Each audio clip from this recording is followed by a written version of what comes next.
خۆشەویستان ڕەنگە ئیتر بەهۆی ئەوەی کە دەستپێکی ساڵی نوێی خوێندنە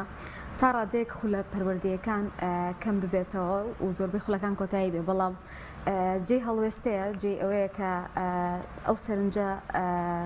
بخەینە ڕوو کە بەڕاستی ئەم خولە پەروەردەیانە چ سوودێک بە منداڵ و بە نەوجەوانە گەیەنێت یاخود توانیوێتی چی بکە یاخود ئایا دەبێ بەردەوام بێیان ئێمە ئەبێ لایەنە پەروەردەیەکە پشتگوێ بخۆی هەر کاتێک کە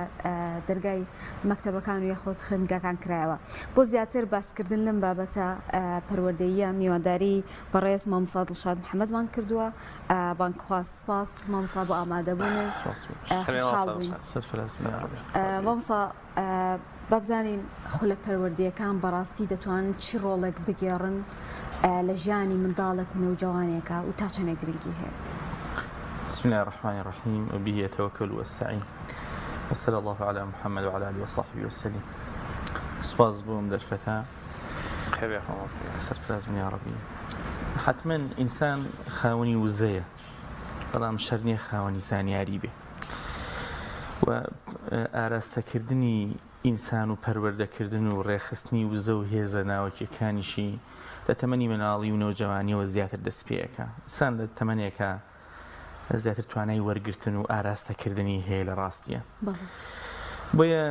ئەرکێکی ئەساسی هەر کەسێکی خاوەن خەمە بۆ داهاتووی ئینسانیەت بۆ داهاتووی خێزان بۆ داهاتی ڕۆڵەکەی بۆ داهاتوو ئەو کەسانی خۆشی گەرەکە بیر لە پەروەردەکردن و ئاراستێکی ئیجابیان بکاتەوە. ئەگەر نا لە نەتیجەیە ینی هۆکاری تر زۆرن ئاراستی بکەن لە نەتیجە ئەوە تۆ نەیخێتە سەر شاڕێگەکە خەڵکی کە ئاراستەی کە ڕێگای کە ئەتوانێت ئاراستەی سلبی بکە چ ئەوەی کە هەر ناوەی ئینسان بۆ خۆی دیوە دەرونیەکەی ئینسان بای خۆی پاڵنەری سلبی هەیە چ ئەوەی لەژێر کاریگەری ئەوەی کە لە دەرەوە ئەگوزەرێ لە ڕاگەیاندن و لە کۆمەڵگا و بەتایبەت لە ئێستایە کە بەڕاستی خێزان و ژیان و ئەوانە وەکو ماڵێکی بێ دەرگای لێ هاتووە هەموو دێتە ژوورەوە. ئەگەر ئێمە ئاراستەی نەکەین پەروەردەی نەکەین خزمەتی نەکەین حتمما پەروەردەی سلبی جێگەی ئەگرێتەوە. ئەوە یەک. دووەم لەگەڵ پەروەردەیە فێربوونیش زانستیش ئینسان لە قۆناغێکە توانای درختکردن و فێربوون و لەبەرکردنی زۆرترە لە قۆناغی داهاتوو. بۆیە زۆر گرنگە ئێمە تەرکیزمان زۆر لەسەر تەمەنی مناڵی و نەوجەوانی بێ کە باشترین خێر باشترین چاکە باشترین زانست باشترین معلومات پێشکەش بە و نەوە نوێیە بکەین کە لە دوای خۆمان لەسەر زەوی ئەمێننەوە. زۆر ڕاستەکەواتە مامۆستا بەچی ئەوترێت خولی پەروەردەی زۆر جار دایکان و باوکان مناڵەکانیان یاخۆت نەوجەوانەکان دەچنە خولێکەوە ڕەنگە دایکەکە یا باوکەکە پێوا بێ یا سەرپەرشتیاری ئەو مناڵە پێوا بێ بۆ خولێکی باشی نادووە دڵسۆزیە بۆ مناڵەکەی با بچێ بەشدار بێ پەروەردە بێ فێر بێ کامانن خولی پەروەردەی کامانن ئەو خولانەی کاریگەری باش لەسەر ڕەفتاری مناڵدانێن چۆن دایەنێن ئەمە من بۆ بەڵێ باس بکەیت. وەڵاهی جارێ بێ بابەتێک هەیە لە بیرمان نەچێ ئەویژەوەیە مەسەلەی فێربوون و پەروەردە دوانەیەکی پێکەوەین. یعنی حتمما کەسێک کە دێتێ خولێکەوە وەتران دەچێتە قوتابخانەیەک دەچێتە هەر شوێنێک کە مەصدەری زانستە پەروەردەیش وەرەگرێ لەگەڵیە و بە پێچەوانیشەوە. بۆیە حتمما خاڵێکی جەوهەریە ئینسان چاوی لەوە بێ قوتابێکی شت فێر بێ زانیاری فێر بێ معلوماتی سوود بەخش فێر بێ تەواوە. بەڵام ئایا بەڕاستی ئێمە بەس بە فێربوونی زانیاری دەبینە ئەو ئینسانە گەورەیەی لایقە بەوەی کە خەلیفەی خوا بێ لە زەویە؟ ئایا تەنیا بە فێربوونی معلومە ئەتوانین بەدڵنیایەوە نەخێر. عیبی نییە ئینسان زانیاری فێر بێ بەڵام عیبی هەیە تەنیا زانیاری فێر بێ. ئەوە خاڵێکی جەوهەریە. خاڵی دووەم کە زۆر گرنگە بیزانینی ویژەوەیە کە ئێمە ئەڵین پەروەردە هەموو مەداریسەکان هەموو خاوەن فکرێ هەموو ئایدۆلۆژیایە هەموو عەقیدەیەکی سەر ئەم زەویە هەموو ئەیتوێ خەڵک پەروەردە بکا بۆ ئاراستەی کە ئەیەوێ لە ڕاستیە. پێغەمبەرانش عەلەیهیم سەڵات وەسەلام کە سەرمەشقی بەشەریەتن بە پشتیوانی وەحی خوای سوبحانە وتەعالا خاوەن ڕێگایەکن بۆ پەروەردە. ئەو کاتەی ئێمە ئەمانگەرە کە بڵین مناڵەکەمان ئەمانتەیە پەروەردەیکەین ئەبێ جوابی ئەو پرسیارە بدەینەوە ئەمانتەیە بە کام ڕێگایە پەروەردەیکەین بە کام ڕێگایە ئاراستەی بکەین. پێغەمبەران عەلەیهیم سەڵات وەسەلام سەرمەشق و مامۆستا و ئوستادیان بن ئەم پەروەردەیە لە قورئان و وەحی ئیلاهیەوە سوبحانە وتەعالا ئیلهام وەربگرێ سەرچاوی گرت بێ یان خوانەخواسە لە شتێکەوە ئەگەر ناخۆ ئەوەیشی خوانەخواز ڕێوی هەڵەکە هەر پەروەردە بووە بەڵام لە نەتیجە لەسەر شتێکی نالایق یان لە شتێ شایەن بە گەورەی ئینسان نییە جار وایە زۆر جوانە خۆش بێ مامۆستا خولە پەروەردەکانی ئێستا چۆنە بینی زۆر جار ڕەشبینێک هەیە بەرامبەر ئەو خولانەیەکرێتەوە منداڵان بێ نەوجوانان بێ یانەوەی تا وەکو بەڕێزەوتە لایەنێکیان فەراهەمە کە فێرکردنەکەیە بەڵام لایەنەکەی تریان کاڵ و کرچانە ئەوترێتەوە ڕاستە فەرمی وڵا حتمما ئەم قۆناغی ژیانی بەشەریەت کە هەمووان تای ئەژین و ئەگوزەرێ بەسەرمانە ئەزانین یەک دەرگا و یەک ڕێگانیە بۆ خزمەت هەر بە نمونە ئێسەوە لە دەستگای ڕاگەیاندن کارەکەن ئەی بەڕاست چەندەها دەستگای ڕاگەیاندنی جۆرا و جۆر هەیە ئە بەڕاست هەمویان یەک مەهامیانەیە کە ئێمە باسی خولەکانەکەین ئەی بەڕاست یەک جۆر خول هەیە بەدڵنیاییەوە نەخێر هەر خولە و ئامانجێکی دیاریکراویشی هەیە یان زیاد لە ئامانجێکی هەیە ئەوەی ئێمە مەبەستمانە بیڵێین جار پێشویش ئاماژەیەکم پێکرد خوا سوبحانەه وتەعالا چەند جارێ لە قورئانە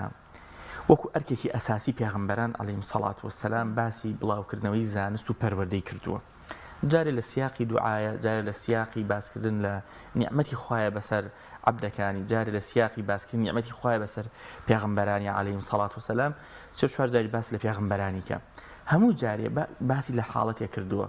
کە نزیکە و ئاەتانی کە زۆر بە سەریحی ئەمانی و تۆ نزیک بە 18 ئاەتن یان 8 ئاەت تا 10 ئاەتن کە بە سەریحی فەرموویەتی يعلمهم الكتاب والحكمة ويزكيهم يعني بسياق جاتر وبصيغة جاهاتوا كأمانج لپروردة وأمانج لآراسي إيجابي بشرية برقاي پیغمبران عليهم الصلاة والسلام دەبێت سێ تایبەتمەندی لە خۆی بگرێت یەکەم فێربوونی کتاب کە مەزدەرێکی ئەساسی مەعریفە لەسەر ئەرزە کە بریتە لە کتابی خوا سوبحانەه وتەعالا دووەم حکمە کە بە زۆر شت لێک دراوەتەوە یەکێک لە لێکدانەوەکانی واتە دانایی یان بە سنەتی پێغەمبەر عەلەیهی سەڵات وسەلام لێک دراوەتەوە یان هەر بە مانای کارلەجێی یانی حکمت و زانستی گشتی وەیزەکیهم و پاکردنەوەی دڵ و دەروون لە هەچی ڕەزائیل و لە هەچی شتێک کە ئینسان عیبداری لای خوا و لای خەڵکەکە ئەمە بابەتە جددیەکەیە ئەگەر ئێمە بمانتەوێ بڵێن لە نێو ئەم خولە پەروەردەیانەیە دڵسۆزی بۆ نەوەکەمان بۆ مناڵەکەمان پیشان بدەین ئەوەیە کە کاتێ من لە دەرگای خولێکە دەم هەندێک جار مەساریف و پارە و تووشی تیا سەرفەکەم گرنگە بزانم دوای تەواوبوونی خولەکە ئەم نەوەی من چی فێر بوو ئەو شتانە چین کە ئەو ئیجابیاتەن چین لە جەستەی ئەم ئینسانەیە گەشەی کردووە و ئەوانە چین خوانەخواسە تایە لە ناو چووە ئمڕۆ بەشەریەت لە قەیرانێکی گەورەی ئەخلاقیایە پێغەمبەر عەلەیهی سەڵات وسەلام لە حەدیث صەحیحە فەرموویەتی إن الله قسم أخلاقكم كما قسم أرزاقكم خوا چۆن ڕزقی بەش هەموو کەسێ داوە ئەخلاقیشی بەش هەموو کەسێ داوە بەڵام ئەوە دەوری ئێمەیە ئەتوانین کامیان ئەتوانین تایە بیگەشێنینەوە یان خوانەخواست تایە سەرکوتی بکەین خولەکانی یەکێکن لەو ڕێگە ئەساسیانەی کە بەتایبەت لە وەرزی هاوینە وەرزەکان تیژ حتمما کە فرسەیەکی زۆر هەیە بۆ نەوجەوان و گەنجەکان و مناڵەکان کە خوێندنیان نییە کە ئەرکیان نییە کە بەرپرسیارەتی قوتابخانەیان کەمە فرسەتێکن بۆ گەشانەوەی ئەو لایەنە ئەخلاقیە گەورەیە ماوەسا پرسیارەکە لێرەیە کە ئەڵێن خولە پەروەردەیەکان ئێستا ڕەنگە دایک و باوکێ مناڵەکەنەرێ بۆ خولی میوزیک و بۆ خولی نواندن بۆ خولی چوزانم فێربوونی نمایش بۆ خولی هەڵپەڕکێ و خۆڕازاندنەوە و حرمەتەن بۆ مەجلیسەکە و خۆبادان و یعنی لە هەروانەکانی قوتابخانەشی تر کە مناڵ خۆی هەر بێزار بوو یعنی ئەوە لە خوێندن نەخوێندوێتی یعنی ئێمە چۆن خولێکی باش متمانە بە کێ بکەین مناڵەکانمان تەسلیمی کێ بکەین تەسلیمی کام بەرنامەی بکەین چۆن بزانین بە ئامانجێکی پەروەردەیی و مرۆڤ دۆستی مناڵەکان پەروەردەیەکرێن نەوجەوانەکان ئاراستە دەکرێن بەڵێ من ڕاستی نەمگەرەکە بڵێم لە شەئنی ئەوانە کەم ئەو شتانە کەم کەینەوە لە دەرەوەی پەروەردە ئەخلاقی و ئیسلامیەکان ممکنە ئینسان لە ژیانە پێویستی بۆ بێ فێری زمان بێ ممکنە لە ئینسان لە ژیانە پێویستی بۆ بێ لە قوتابخانەکەی موفق بێ ممکنە ئێمە لە ژیانە پێویستمان بۆ بێ قوتابێکی زیرەک لە قوتابخانەکەی ئامادە بکەین سبەی نێپزیشێکی باشمانە بێ، ئەندازیارێکی باشمانە بێ، ڕاگەیاندکارێکی باشمانە بێ، مامۆستایەکی باشمانە بێ، بەتوانە لە ماهیر لە ئیشەکەی خۆیان عیبی نییە تا ئێرە. بەڵام عیبەکە ئەوەیە تەنیا تەرکیزەکە لەسەر ئەمە بێ. عیبەکە ئەوەیە تەنیا ئەمە ببینین، چونکە لە ڕاستیە ئینسا ئەو قۆناغی ژیان کە شۆڕشی زانیاری تایە زۆر ئەوەیە ئینسان کەمتر وایە لەبەر زانیاری پەکی کەوت بێ. ڕەنگە ئەوەندەی خوێندەوار و شارەزا لە شارێکە هەبێ، لە قۆناغێکە لە نێو هەموو گۆی زەویە ئەوەندە نەبوو بێ. لەبەرەوە نامگەرێک لە شانی زانست کەمکەمەوە، زانست بۆ خۆی گەورەیە و بە هەموو فەرعەکانی و هەندی لەو شتانش کە تەرفیهاتن، ئەوانەی کە لە چوارچێوەی شەرعی و حەڵاڵان، جا هەندێک جۆرێ وەرزشیان هەندێ بابەتە ئەوش یعنی پێداویستیەکن و دەبێ ئینسان ئیستیفادەی لێ بکە. بەڵام قسەکە ئەوەیە ئایا تەنیا ئەمە بەسە؟ ئایا ئەمە ئەولەویاتە؟ بەدڵنیایەوە ئەگەر ئەمە ئەولەویات بێ و تەنیا ئەمە بەس بێ، ئێمە لە ئاسی ڕیسالەکەمانانین کە لەسەر زەوی دەبێ وەک دەڵێ ئەرکی سەر شانمانە جێبەجێکەین. سەنگی مەحەک بۆ جیاکردنەوە ئەوەیە ئەوەی کە ئەمان گەرەکە فێری مناڵەکانمان بێ، ئەوەی گەرەکمانە بیگەیەنین چەندە ئینسانێکی تەندروست و ساغڵەممان بۆ بەرهەمدێنێن. و لە ڕاستیشە وحی ئیلاهی سبحانەوە تەعالا چەندە ئیلهامی بەخشیوە ئیشا و مەصدەری ئەمە چەندە لە قورئانەوە لە سنەتی پێغەمبەرەوە عەلەیهی سەڵات وەسەلام و لەگەڵ فیترەتی ساغا دێتەوە. ئەوە جیاکەرەوەکەیە. مامۆستا ئیتر کە هاوین تەواو بێ، ڕەنگە ئیتر ئەو خولە پەروەردیانەش تا ڕادێکی زۆر کەم ببنەوە بۆ پێیکە ئیتر منداڵ سەرقاڵی قوتابخانە بێت و ئەوەش یعنی بەڕاستی هەمومان نەزانین لە خوێندندا و تایبەتیش خوێندنە حکومیەکانە لایەنە پەروەردیەکە هەتا ڕادێکی زۆر پەراوێز خراوە. دەکرێت ئیتر بەوەی کە ئەو خولانە کۆتایی ئێمە منداڵەکانمان نەنێرینە هیچ خۆلێکی تر یاخود گرنگی بەلایەنە پەروەردیەکەی نەدەین. وەڵاهی ئەوە زۆر ترسناکە، چونکە ئینسان بەردەوام پێویستی بەوە هێشتی نوێ وەربگرێ، بەردەوام پێویستی بەوەیە خۆی چێک بکاتەوە، خۆی دەمەزەرد بکاتەوە. تەنانەت بۆ تەمەنی ئێمەمانانیش احتیاجمان بەوەیە هێزێکە بێ، پاڵنەرێکە بێ، تەشجیعێکە بێ بۆی زیاتر لەسەر ڕاستە شەقام و لەسەر ڕاستە ڕێگا بڕۆین. چ جای مناڵەکان ئەوە خراپە پەروەردە پەرژین بێ لە ڕووتان وەکو دام و دۆمینەوە بێ، ئەو کاتی بێ ئیشین پێوەی خەریک بین. ئەو کاتی مناڵەکەمان ئەرکی نییە، هیچی نییە، وەکو ئەتاری وا بێ، وەکو یاریەکی زیادە وا بێ، تەنیا هاوین کە قوتابخانە نیە ئێمە پێوەی سەرقاڵ بین. بەڵکو پەروەردە ئەرکی ئەساسی ئێمەیە لە ژیان. ینی ئێمە لە ژیانە ئەرکێکی ئەساسیمان بۆنەوەی دوای خۆمان بریتە لە پەروەردەکردن. لە گفتوگوێ لەگەڵ دۆستێکە باسم لەوە کردبوو، تەنانەت ئێمە ئەزانن لەو شوێنانی کە غیزای جەستەیشمان دەستە بەرەکەی بەدایک و باوکەکانە وترێ ڕەبی ئوسرا، پێی ناوترێ خاوەنی ماڵ، پێی ناوترێ مدیری، پێوترێ پەروەردەکاری خێزان. واتە ینی مرەبی بوون، پەروەردەکار بوون ئەرکە ئەساسەکەی ئێمە بۆ جیلی داهاتوو و بە بەڕاستیش دەست لێبەردانیشی شتێکی ترسناکە. ینی تۆ ئەگەر مناڵێ 9 مانگ 8 مانگ دەست لێبەر بدەی، زۆر ئەستەمە دوایی بتوانی بخەیتەوە سەر ڕاستە ڕێگاکە. مەشهورە کە سینەکان و تویان ئەگەر ئەتەوێت کارێ بکەی بۆ ساڵێ برنج بچێنە، ئەگەر ئەتەوێت کارێ بکەی بۆ 10 ساڵ بەرهەمی بێ دار بچێنە، ئەگەر ئەتەوێت کارێ بکەی بۆ 100 ساڵ بەرهەمی بێ، بۆ هەتایە بمێنێتەوە. خزمەت کە لە مەجای پەروەردەیە، کار بکە لەو مەجالی کە بریتە لە پەروەردەکردن. ئێمە بەڕاستی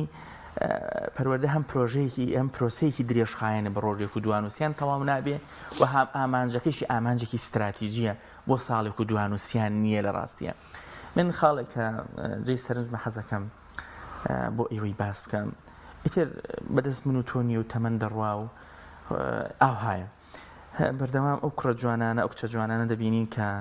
چەند ساڵ لەمەوە پێشوەکو منداڵێ مامەڵەمان لەگەڵا کرد، ئیمڕۆ ئینسانێکی گەورەن، ئیمڕۆ کە لە شانی تۆ وەستاون. ئیدی ئەوە ئەدەڕوا بە پاپیلقەکانی ژیانە، سەرەکەوێ بە پلیکانەکانە.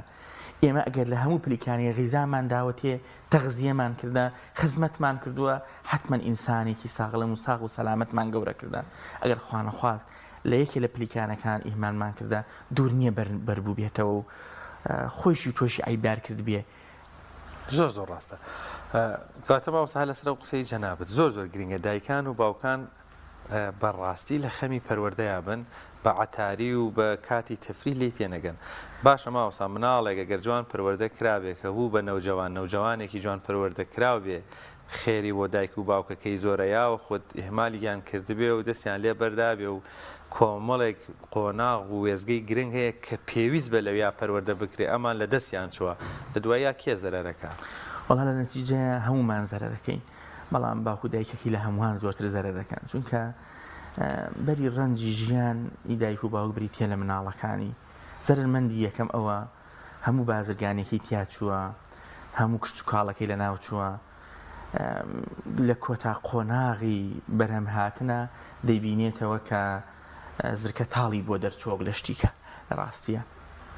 بەداخەوە زۆر ڕاستە. مامسا من بۆ ئەوەی کە منداڵەکەم پەروەردەکەم یاخود نەوجوانێک پەروەردەکەم ئەبێ خۆم پەروەردەکرار بم یان پەروەردەکراو بم. پێم چێ بۆ دایک و باوکان بۆ پەروەردەکاران بۆی کێمە ئەو بەها جوانانی ناو کای پەروەردە بگەێنین بە نەوجوان بە منداڵی نەوەی داهاتوو کە گەورا بن ئەوانیش ئەو نەما جوانانەیان تیا هەبێ.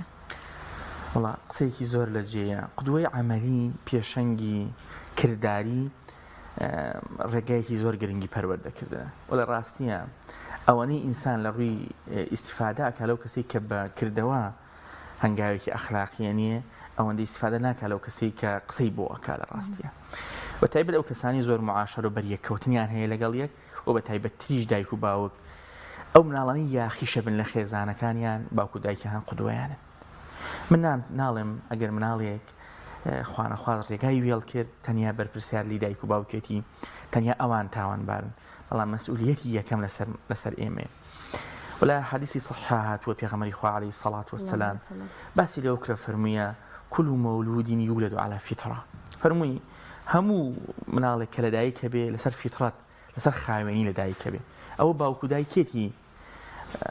بە یەهودی دەکا بە نەسڕانی دەکا بە ئەوەی دەکا.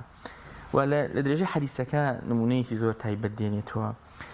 پێغەمبەری خوا عەلەیهی سەڵات وەسەلام فەرمێ ئەو کاتێک کاری لێیە لە دایکە بێ یەکێک لە دایکە بێ شاخی هەیە، کاری لە یەکێک دایکە بێ شاخی شکاوە، ئەفەرمێ ممکنە کاری لەیەکی شاخدار لە خۆڕا ببێتە بێ شاخ ئەگەر کەسێ نیشکانی بێ، لە نەتیجە ئێمەین ئینسانێکی ساغ و سەلامەت ئەکەین بە ئینسانێکی شاخ شکاو، ئینسانێکی ساغ و سەلامەت ئەکەین بە ئینسانێکی عیبدار بەو قودوە سلبی کە پێشکەشەکەین. بۆیە دایک و باوکایەتی بەس بریتی نییە لە پەیداکردنی غیزا و جلوبەرگ و خواردن و ئەوانە شوێنی نووسن، بەڵکو ئەرکە ئەساسێکی بریتە لە پەروەردەکردن و بەڕاستی پەروەردەی بەبێ هۆشیاری و بەبێ زانست و بەبێ خۆڕۆشن بێتکردن نابێ. ئێمە لە ژیانی خۆمانە سیارەکەمان بشکێ نایبینە و لای وەستایەکیەک کەلی ئەمین نەبین، بمانتەوێ قاتێ بدورین تا لە بەرگدوریەک زۆر جلی کەشخە و جوان نەدورێ ناچینە لای. لە ورترین پێداویستەکانی ژیانمانەوە نایبینە بەردەست کەسی ناشیە. زۆر ترسناکە دایک و باوکێک مناڵەکەی بدا دەست هەموو کەسێک بەڵام ئامادە نەبێ کراسەکەی بداتە بەردەست هەموو خەیاتێ. زۆر ترسناکە ئەمە ئەبینرێ وەڵا ئەبینرێ بەداخەوە. باشە چ شتێک ئەو کاریگەری خراپان لەسەر پەروەردەی منداڵەکە دروستەکەیان دایک و باوک بێ لە چی بترسن؟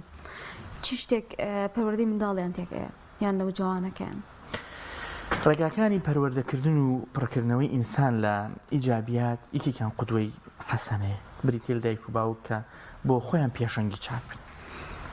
یەکێکیان بریتێ لە هاوڕێی چاک کە زۆر گرنگە ئینسان لە حەیاتە ئەبێ بزانی هاوڕێتی کێیەکە، دۆستایەتی کێیەکە،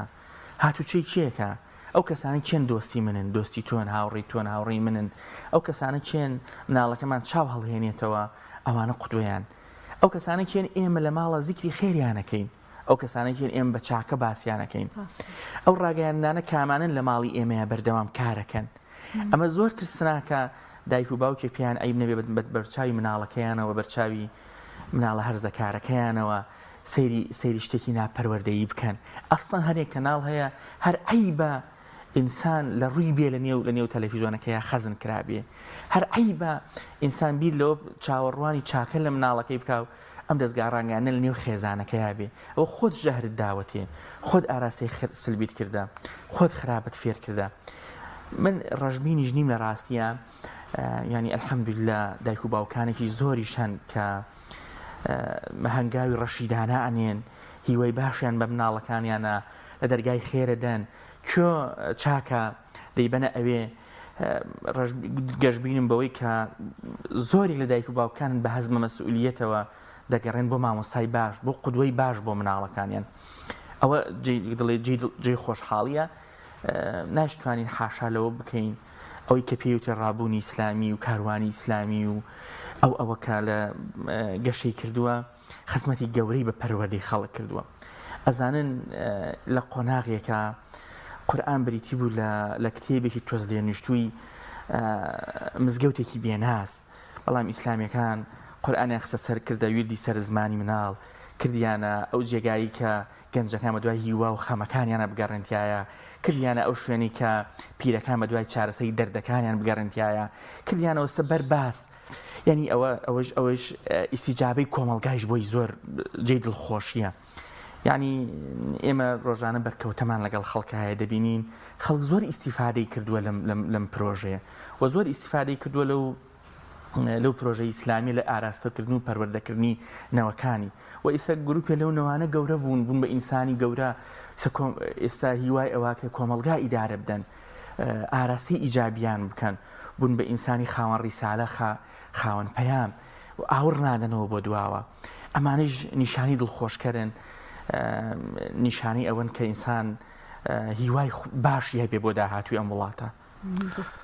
دەست خۆش بێخوا مامۆستا کاتمان زۆر کەماوە بەڵام